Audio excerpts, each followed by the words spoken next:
a start and a try for Kieran Foley. And he's right, isn't he, Roy, that they actually had to withstand what Wales were putting them under at 17-7 to turn around in that manner and run out quite comfortable winners. Yeah, absolutely. I think the scoreboard will look a comfortable win for Ireland, but especially that second half, it felt a lot more like the Six Nations games that we won, you know, where they're tighter and you're not sure it was very much nip and tuck. Ireland will look at it and go, their defence was tested really hard in the second half and they stood up. They'll be really annoyed with their discipline.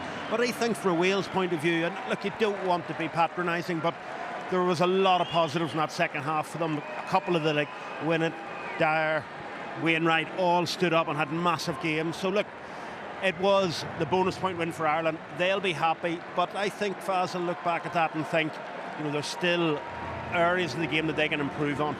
Yeah, I think from an Irish perspective, they will be disappointed in the second half. There were, you know, it was clunky. There was a bit of a grind, but they did only concede 7 points again, and we keep going back to the quality of their defence, and it's delivered again. Wales threw everything at them. But here is Kieran Foley right here. I thought he had a very, very solid game. Yeah. He really did. He was commanding in the backfield. He linked well with his wingers.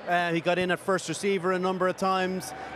He didn't really make any errors of note, and he got a try, which is all important. We talked about Crowley's first try 2 weeks ago. Well, that's a huge try for anyone. The confidence that generates, and particularly that he picked a very good line, and he's in sync with his scrum half as well. So many of these players are connected to one another. They know what's going to come, what's happening, and there's big hopes from that. That's what it's all about, isn't it? Take you to mini rugby when you are 5 and 6 and 7, and seeing you all the way to scoring at the Aviva. Well, that's what it's about. They're the ones that know all the hard graft that goes into it, all of the sacrifices, all of the Christmases when all your friends are out partying.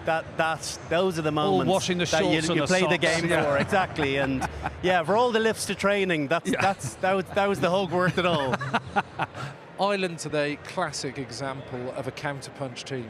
Absorb pressure, absorb pressure, absorb pressure. They know after Wales have been through 20 phases, turn the ball over, that's when they're most vulnerable. They're tired, got to go for the jugular. It's that counter-punch mentality, and I think, you know, real credit to Ireland's fitness. They looked a superiorly fitter team today. Yeah, I think it's fitness, Jimmy, but it's also the bench coming on and making an impact. And the big thing they have is they just have options. You know, like we talked about how good Wainwright was for Wales at getting across the gain line, but Ireland had sort of 4, 5, 6 people right throughout that sort of squad that are able to punch the gain line. And as we know, in this sort of high pressurized environment, a yard here is like a clean line break at club level.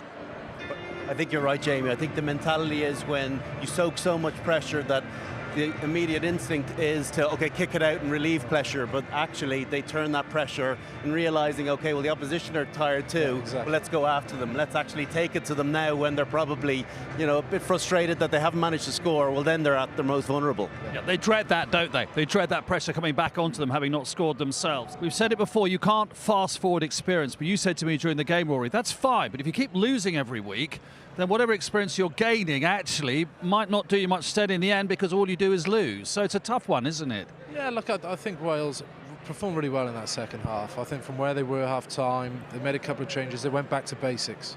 They kept the ball far better. They applied pressure in different ways. I'd love to see them have a bit more variety in opposition 22. I think when you come up against really world-class defences like Ireland, you can't just pick and go and hope to go over the line. We saw Frawley's line. Nick Tompkins, George North picking lines off 9, backs offering themselves, offering more variety and challenging that defence. I think Wales need to do that in the last 2 games. That had the potential to be a horror show. We were talking at half-time, 17-0 down, Ireland starting to click, all the possession, all the territory. What Wales were going to come out at after the half. Well, Warren Gatland Welsh team came out and put it to them and held on to the ball and played with heart and spirit. And Rory said it's not a patronising piece. This is a very young, inexperienced team, but that scoreline does flatter Ireland a little bit. It was 17-7 and it was on the cusp. And if they had scored, they've had 3 good halves, the Welsh. They need to put it together to a whole game.